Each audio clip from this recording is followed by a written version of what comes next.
it is an interesting call, isn't it? The leaders are staying out there, 127.5. But you saw Klaus Graf. I mean, you saw him then go past. He's doing 27s. Alan McNish did a 33. That's 6 seconds quicker.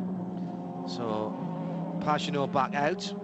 You're listening to the September Sportscar Spectacular here at Petit Le Mans and RadioLeMans.com.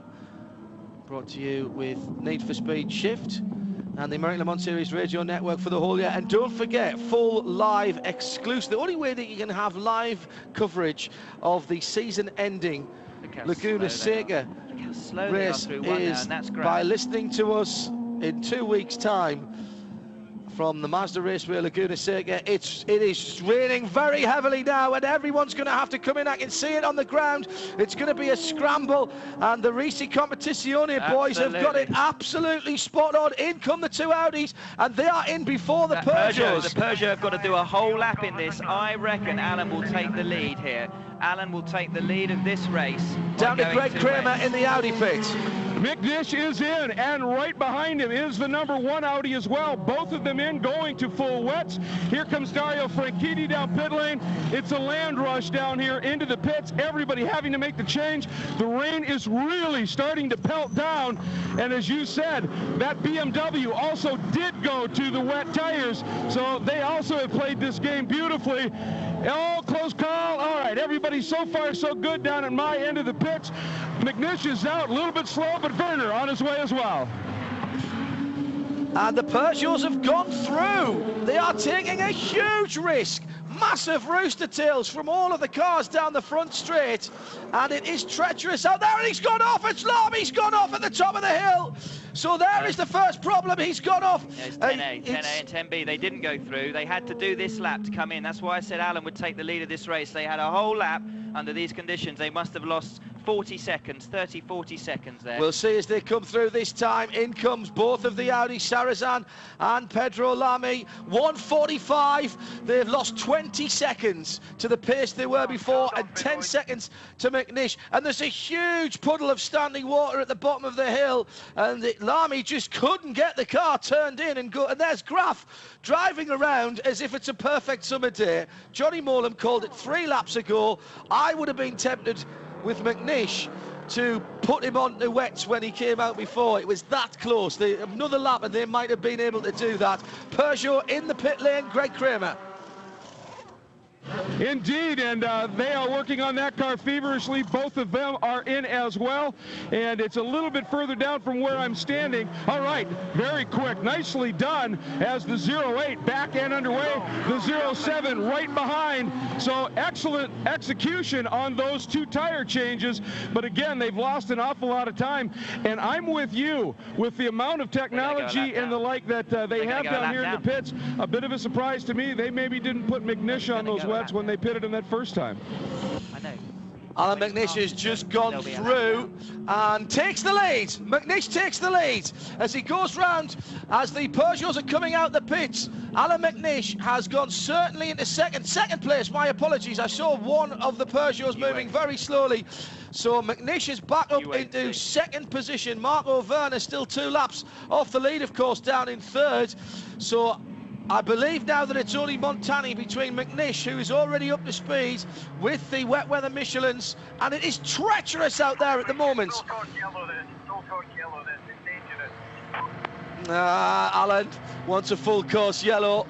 Yeah, he's saying it on the radio. The reason he's saying that, though, is because obviously there's aquaplaning. You can see the level of water on the straight here, and as soon as you get aquaplaning, especially with these prototypes, you're just a passenger. And well, you don't full course. It's not a full course yellow. It's a red flag. There's no point in driving around slowly, because then all the cars just fall off because they've got no grip. No, you can. They did it at Le Mans a few years ago, and I think it was 2001, where they had 2 pace cars actually because of the heavy rain, and it was literally you couldn't go flat out down the straights without aquaplaning, even in the middle of the road, in the crown of the middle of the road. So this weather wasn't meant to be here till 6 o'clock. And McNish has spun coming out of 10B, and he's just lost second position to one of the Peugeots. Get the monsoon tyres, Jerome. Get the monsoon tyres. Cut the used one. 10. And is McNish coming straight into the pit lane? No, he's going to have to do another lap, but you heard them going for monsoon tyres. And off has gone Marco Werner as well at the same spot, and also Right in front of us is the Drayson car, also up against the wall, and now it will go full course caution. I think he's going to get back on quickly enough. That's Rob Bell in that car. He was mighty in the wet earlier on. He's just understeered off, I think, at the bottom of the hill.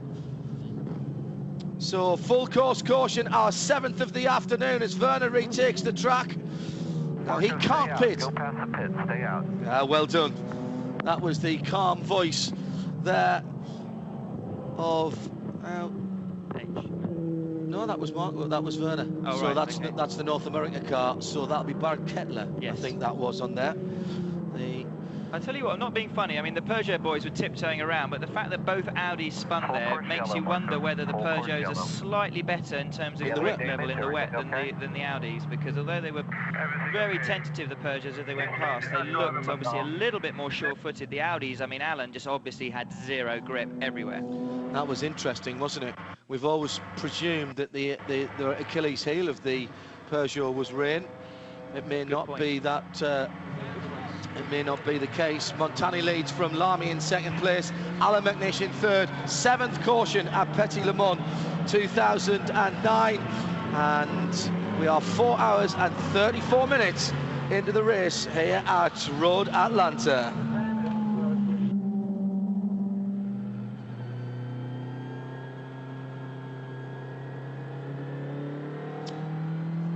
Just a few minutes before 4 o'clock local time. It's got very dark very quickly, and I would be surprised if we don't see the circuit lighting coming on shortly. The two Peugeots are looking a little bit better in the wet. McNish coming through in second and just got on the gas a little bit early. No, I mean, it's not that. He just got on the gas about 10% and he just lost the rear. He just got no traction whatsoever. I mean, it's very, very tricky. From the onboard, does he touch the curb? No, he doesn't. No, that's just zero grip, John. Just absolute zero grip. You breathe on the throttle and the thing goes round. You haven't got enough lock to get it on quick enough to hold it, and you're just a passenger. I mean, he was only doing about 30 kilometres an hour. And that's Bob Bell, who clipped the inside curb, so he didn't just understeer off. Oh, he's been dead unlucky there. Virtually no damage. No damage. He kept it going and drove away. So he was mighty. He was third quickest in the wet this morning.